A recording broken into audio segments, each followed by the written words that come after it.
তোমাদেরকে করে দেখাবো নিরামিষ সয়াবিন আলু দিয়ে তরকারি। খুব কম মশলা দিয়ে ঘরোয়া পদ্ধতিতে রান্নাটা করে দেখা। লবণটা দিয়েই করবে, তাহলে টেস্টটা খুব সুন্দর হয়। জলটা গরম হয়ে গেছে, এবার সয়াবিনগুলো দিয়ে দিলাম।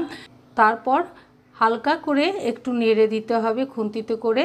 এইভাবে সয়াবিনটা যখন ফুটে উঠবে আর ফুলে যাবে, তখন তোমরা সয়াবিনটাকে নামিয়ে ঠান্ডা করার জন্য রেখে দেবে।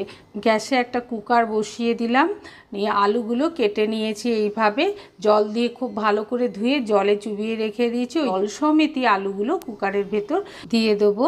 দেওয়া হয়ে গেলে লবণ দিয়ে দেবো। তো বাড়িতে যদি কারোর সুগার থাকে, এই আলুর জল ফেলে দিয়ে তরকারি করলে ওনারাও খেতে পারবেন। একটা ছোট ফ্রাই প্যান বসিয়ে দিয়ে হালকা গরম করে নেওয়ার পর 2 চামচ মেথি পাতা দিয়ে দেবো। মেথি পাতা গন্ধ বেরিয়ে আসবে, তখন মেথি পাতাটাকে নামিয়ে রেখে দেবো ঠান্ডা করার জন্যে। ঢাকনার ওপর দিয়ে প্রথমে জলটাকে ঝরিয়ে নেব। জলটা যখন আস্তে আস্তে ঝরে যাবে, তখন একটা ভালো পরিষ্কার কাপড় নিয়ে এইভাবে হাতে করে প্রেস করে দিলে আরও জল বেরিয়ে যাবে, আর সয়াবিনের ভেতরের টেস্টটা দ্বিগুণ বেড়ে যায়।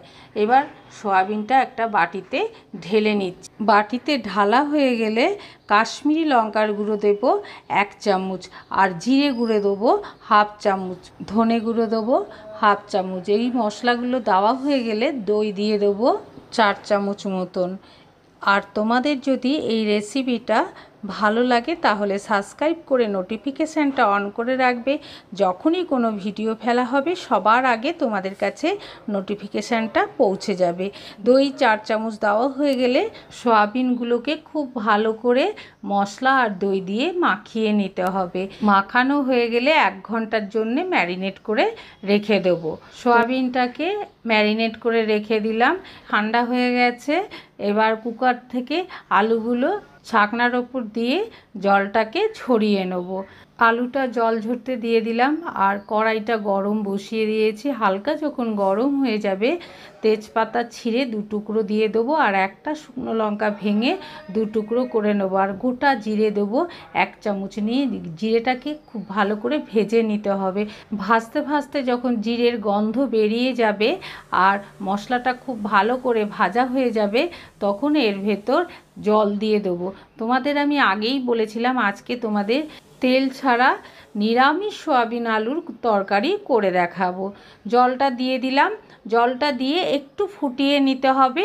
ফোটালে দেখবে জলের কালারটা একটু চেঞ্জ হয়ে গেছে। সেই সময়ে 1/2 চামচ হলুদ দিয়ে দেবো। এইভাবে তোমরা তেল ছাড়া সয়াবিন আলুর তরকারি করলে যাদের সুগার আছে তারাও খেতে পারবে, আর কোনো অসুবিধা হবে না, হজমটাও খুব তাড়াতাড়ি হয়ে যাবে। তারপর স্বাদ অনুসারে লবণ দিয়ে দিলাম। লবণটা যেই দেওয়া হয়ে যাবে, আগে থেকে যে সেদ্ধ করা আলুগুলো জল ঝরিয়েছিলাম, সেই আলুটা জলের ভেতর দিয়ে দেবো। দিয়ে নেড়ে নিয়ে কিছুক্ষণ ফুটিয়ে নিতে হবে।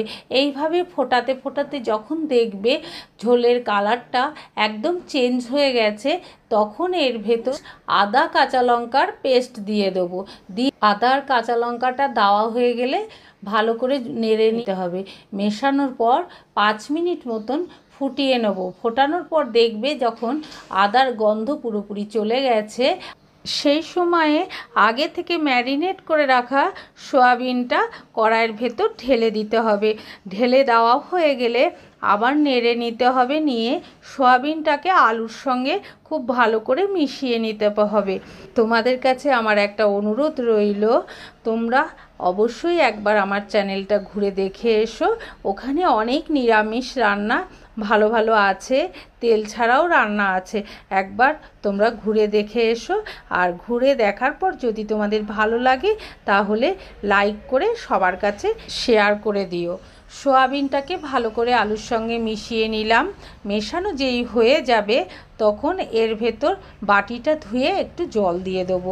গায়ে অনেকটা দই লেগেছিলো, সেই জন্য বাটিটা ধুয়ে একটু জল দিয়ে দিলাম। দিয়ে খুব ভালো করে একবার নেড়ে নিতে হবে। নেড়ে সয়াবিন আলুগুলোকে ফুটিয়ে নেব 10 মিনিট। এই 10 মিনিট ফোটাতে ফোটাতে 1 প্যাকেট পনির ছিল, সেই পনিরটাকে প্রথমে কেটে নেব। কাটা হয়ে গেলে কিছুটা পনির নিয়ে নেব।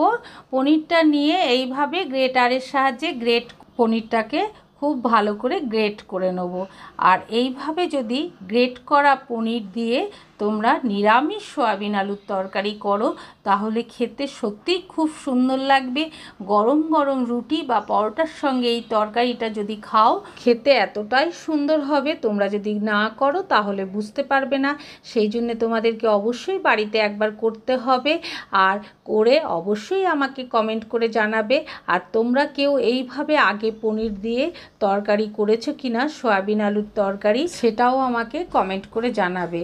আর যদি না করে থাকো একবার বাড়িতে এইভাবে করে খেয়ে দেখো, আশা করি তোমাদের খুব ভালো লাগবে। পনিরটা গ্রেট করে নেওয়ার পর দিয়ে দিলাম, দিয়ে নেড়ে নিলাম। নাড়া হয়ে গেলে আরেকটু বাটিতে আছে সেটাও দিয়ে দিলাম। দেওয়া হয়ে গেলে ভালো করে পনিরটা সয়াবিন আলুর সঙ্গে মিশিয়ে নিতে হবে। মেশানো হয়ে গেলে তারপর 10 মিনিট ফুটিয়ে নেব। যখন 10 মিনিট ফোটানো হয়ে যাবে তখন আগে থেকে যে মেথি পাতাটা ভেজে রেখেছিলাম সেই মেথি পাতাটা ওপর থেকে ছড়িয়ে দিতে হবে। ছড়িয়ে দিয়ে আবার সয়াবিন আলুর সঙ্গে মিশিয়ে নিতে হবে মেথি পাতাটা মেশানো হয়ে গেলে তারপর আবার 5 মিনিট ফুটিয়ে নেব। 5 মিনিট যখন ফোটানো হয়ে যাবে, সুন্দর একটা গন্ধ বেরিয়ে আসবে, তখন একটা ভাজা মশলা দিয়ে দেবো 1 চামচ মতন।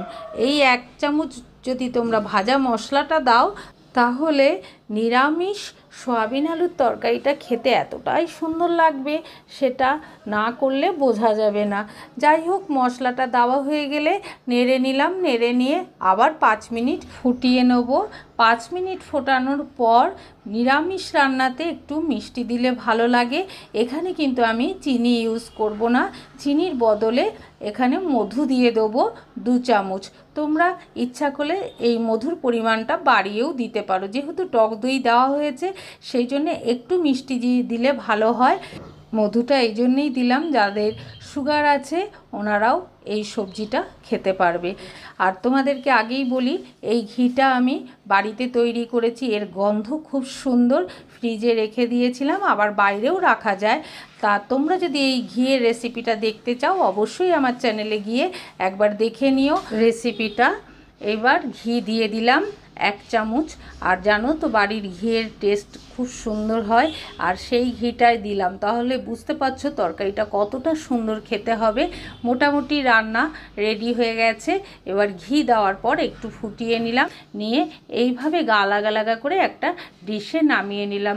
তোমাদের এই নিরামিষ সয়াবিন আলুর তরকারি কেমন লেগেছে অবশ্যই আমাকে কমেন্ট করে জানাবে।